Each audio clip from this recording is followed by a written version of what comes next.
The world had changed. Truth, once buried under layers of power, now echoed through headlines, protests, and investigations. But for Emily Carter, exposing the Orion Group was only the beginning. Because when you challenge the architects of silence, the price is steep and personal. That morning, Emily woke to an alert on her phone. One of the Truth Network contributors had gone missing. Last known location, a deserted street in Geneva. Rachel entered the room, her face tense. "They've started the hunt," she said. "They're coming after everyone who helped." Emily stood up. She knew the next target could be anyone, including her. Meanwhile, Nicholas walked the streets of New York in disguise. Ever since his face appeared in a rogue broadcast, he'd been followed. That afternoon, entering a cafe, he noticed two men watching. He slipped out the back, ran through alleys, and didn't stop until he reached Jack's apartment. "They're tracking me," he said, breathless. "And they're professionals." Jack took him in and called Emily. "We need to reinforce everything. Security, routes, communications." Emily agreed, but she knew defense wasn't enough. They had to strike. At the task force headquarters, Miriam revealed something new. A hidden server linked to Orion stored recordings of secret meetings. Among the files, a conversation between Elias Vaughn and an unidentified man. "If she keeps going, we'll take the ground from under her, and if needed, the air too." Rachel listened in silence, then looked at Emily. "They're planning something physical." Emily took a deep breath. "Then we need to stay ahead." That night, Rachel went to meet an independent journalist at a quiet Brooklyn bar. But when she arrived, the place was too empty. The journalist never showed. Two men approached. "Are you Rachel?" one asked. "Who's asking? We just want to talk." She stepped back, but before she could escape, they grabbed her. A black car pulled up. Rachel fought, screamed, bit. One man hesitated, and just then, a third figure appeared. Tall, strong, with a European accent. "Let her go! Now!" The men backed off. The car sped away. Rachel collapsed, trembling. "Are you okay?" the stranger asked. "Who are you?" "My name is Leon.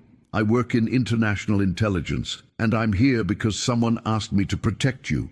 Rachel looked into his eyes. There was strength, and something else, something she couldn't name. "Why me?" "Because you're the key, and because Emily can't lose you."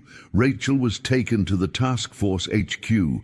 Emily rushed to her. "What happened?" Rachel told her everything. Emily turned to Leon. "Thank you. It's not over," he said. "They'll try again." Meanwhile, Nicholas received an anonymous message, an address, an invitation. "If you want to save Emily, come alone." He hesitated, but went. Upon arrival, he was surrounded by 3 men. Handcuffed, blindfolded, taken to an abandoned warehouse. "You know too much," a voice said. "And now you'll forget." Nicholas resisted, but was sedated. Hours later, Emily got a call, a cold, distorted voice. "Your friend is with us. If you want him alive, stop now." Emily hung up, looked at Rachel. "They've taken Nicholas." Rachel held her hand. "We'll get him back." Emily turned to Leon. "You said you work in intelligence. Can you help?"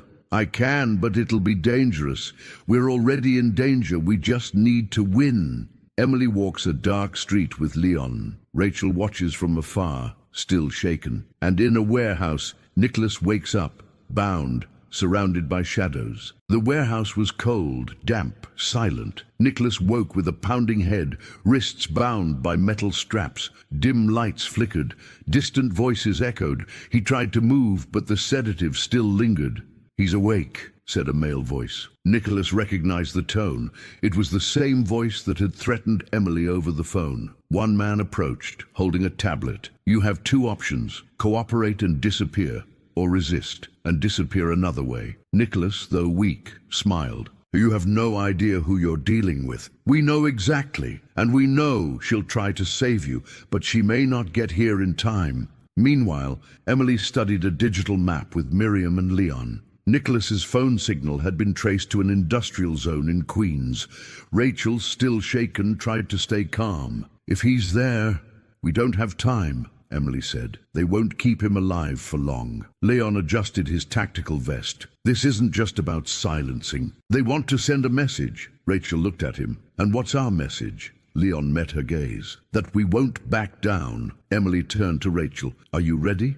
No, but I'm going anyway. The team split into 2 cars, Emily and Leon in one, Rachel and Miriam in the other. At the location, Leon activated a signal jammer. Miriam tapped into nearby security cameras, and then they saw Nicholas, tied up, surrounded by 3 armed men. We're going in, Emily said. Leon hesitated. If we go now, there could be gunfire. Are you prepared? Emily looked at the screen, at Nicholas's face, and answered, He's my life. I won't lose him. Leon nodded. The plan was set. Rachel watched, heart racing. Then Leon turned to her. You're a journalist, but today you'll be more than that. What do you mean? You'll be my eyes and my courage. Rachel smiled, surprised. There was something about this man that made her feel safe and alive. The raid was swift. Leon entered from the side, took down the first man with a precise strike. Emily followed,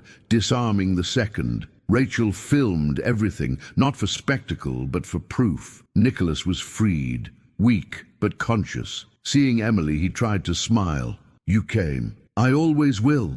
She hugged him tightly, and for the first time in days, cried. Leon locked the attackers in a room.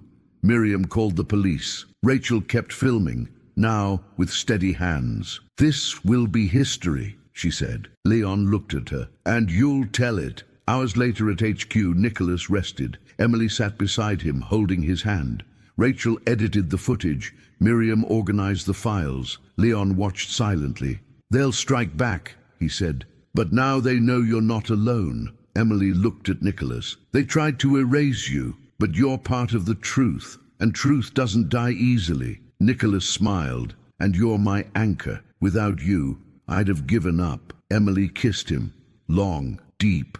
And in that gesture there was more than love. There was resistance. Rachel across the room looked at Leon. You saved my life, and you gave me a reason to keep going. She smiled. For the first time in days, she felt something different. Not fear, hope. Emily, Nicholas, Rachel, and Leon watched the city from a window. The night is calm, but they all know silence is just the surface. Midnight in New York felt suspended in time. At the task force headquarters, Emily watched Nicholas sleep, still recovering from the abduction. She gently held his hand, as if her touch could erase the trauma, but she knew the scars ran deeper than skin. Rachel, seated beside Leon, reviewed footage from the rescue.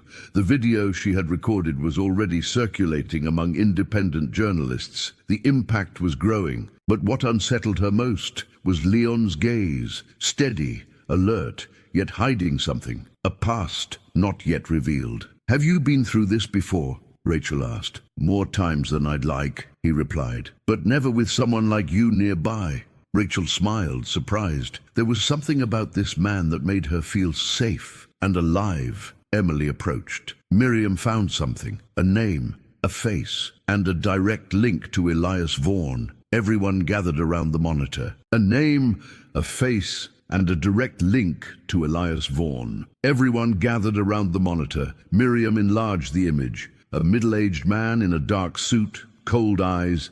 Name, Gregor Holden. Austrian businessman, owner of a network of tech and security firms. But what made him dangerous was what came next. Holden is the real architect, Miriam said.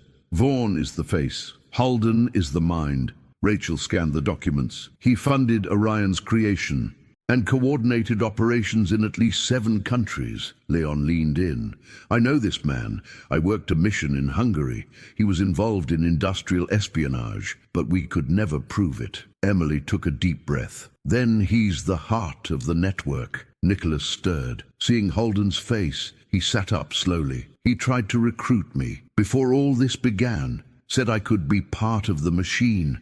I refused. That's when they started hunting me. Emily held his hand. You made the right choice, and now we'll expose everything. Leon proposed an international move. Holden was in Vienna, attending a digital security forum, a rare chance to confront him, or at least track his movements. If we go, we'll need cover, Leon said, and local allies. Emily agreed. Rachel hesitated. What if it's a trap? Then we go prepared, Emily replied. But we can't stop now. Days later, the team flew to Vienna. Emily, Nicholas, Rachel, and Leon. Miriam stayed in New York, managing the Truth Network and coordinating with journalists. Upon arrival, they were met by Anya, a digital activist who had worked with Miriam. She led them to a safe apartment and outlined the plan. Halden will be at the forum tomorrow, but he doesn't speak publicly, only meets with select guests. How do we get in? Rachel asked. Anya smiled. Already done. You'll enter as delegates from an international transparency coalition. Emily prepared the documents. Nicholas reviewed the data. Rachel set up the equipment. Leon, as always, watched everything like a soldier. That night, Emily and Nicholas walked through a quiet square. They sat on a bench under a dim streetlight. You almost died, Emily said, voice trembling. But I'm here because you didn't give up. I'll never give up on you. Nicholas embraced her, and in that silence, their love deepened, not as escape, but as strength. Back at the apartment, Rachel spoke with Leon. Have you always been like this? Cold, calculated? No, I used to be impulsive, naive, but I learned that to survive, you have to see before you feel. And now? Leon looked at her. Now I'm learning to feel again. Rachel smiled, and for the first time touched his hand. The morning in Vienna was grey. Emily watched the digital security forum from a nearby building. Gregor Holden had arrived in a bulletproof car, flanked by guards. The man behind Orion Group was just meters away, and she knew it was now or never. Leon adjusted the hidden mic on his lapel. Rachel reviewed the documents for the international press. Nicholas, still healing, insisted on joining. You don't have to risk it, Emily said. I do. If they tried to erase me, it means I'm a threat, and I want them to know they failed. Emily hugged him tightly, like she was holding the world. Inside the forum, guests mingled among luxury panels and corridors. Emily entered with Leon, posing as coalition delegates. Rachel and Nicholas stayed outside, monitoring signals and coordinating the live stream. Holden was in a private room with 3 aides. Leon activated the mic. Emily approached with a tablet. Mr. Holden, she said firmly, we have questions about contracts your company signed over the past 5 years. Holden looked up, expressionless. And who are you? Citizens, journalists, survivors. Holden smirked. So you came here to die? Leon stepped forward. Emily held her ground. We came to reveal, and we've already started. Holden stood. One guard moved. Leon was faster, disarming him with precision. Emily activated the tablet. Documents appeared. Contracts, recordings, emails, all streaming live to the Truth Network. The world is watching, she said. Holden tried to leave, but outside, Rachel and Nicholas had alerted the press. Journalists swarmed the building. Austrian police were called. Within minutes, the forum became a battlefield, but danger wasn't over. As they exited, a gunshot rang out. Leon pushed Emily to the ground. Rachel screamed. Nicholas ran to her. One of Holden's guards had fired at the team. Leon rose, drew his weapon, and neutralized the attacker. Emily, shaken, lay on the pavement. Rachel rushed to her. Nicholas held her close. Are you okay? I am, but he wanted me dead. And he failed, because you're stronger than they know. Police arrested Holden and his men. The press broadcasted everything. The Truth Network hit record numbers. That night, in the safe apartment, Emily cried, not from fear, but relief. Nicholas held her. Rachel watched quietly. Leon approached. You won today, but the war isn't over. Rachel looked at him. Will you stay with us? If you want me to. She smiled. I do. Leon hesitated, then took her hand. Then I'm staying. Emily stood. Holden's down, but Vaughan is still out there, and there are names we haven't seen yet. Miriam called from New York. We received new documents from an anonymous source, and there's something you need to see. Emily opened the screen. A video played. Elias Vaughan in a dark room speaking directly to the camera. You toppled a tower, but the castle still stands, and now we'll strike where it hurts. Rachel turned to Leon. That's a declaration of war. Leon nodded. and we'll answer it. The main hall of the International Forum on Digital Security was charged with tension, almost tangible in the air. The marble walls reflected the glare of cameras, and the murmur of delegates and journalists created a nervous symphony. The arrest of Gregor Holden and his men only hours earlier had shaken the event. The man who was supposed to speak at that podium was now handcuffed under police custody. Emily, Rachel, Leon, and Nicholas entered discreetly. The atmosphere was thick with expectation. The world awaited an official statement, a confirmation that the Orion Group's empire had finally been exposed. At the podium stood not Holden, but the president of the forum, visibly nervous. He adjusted the microphone and announced, "Ladies and gentlemen, the man who was meant to speak today has been arrested for crimes against digital freedom, but the truth cannot be silenced." The giant screens displayed live footage of Holden's arrest. Secret contracts, illicit transfers, silence orders against journalists and activists. The Orion Group, which presented itself as a digital security guard, revealed itself as a machine of manipulation and control. A murmur swept through the hall. The delegates stood up to request investigations. The journalists began firing questions, and the audience reacted with shock and applause. Citizens around the world followed every detail. It was the fall of an empire, shown in real time. Rachel handed over new documents to the press, reinforcing the evidence. Leon kept the broadcast open to independent networks,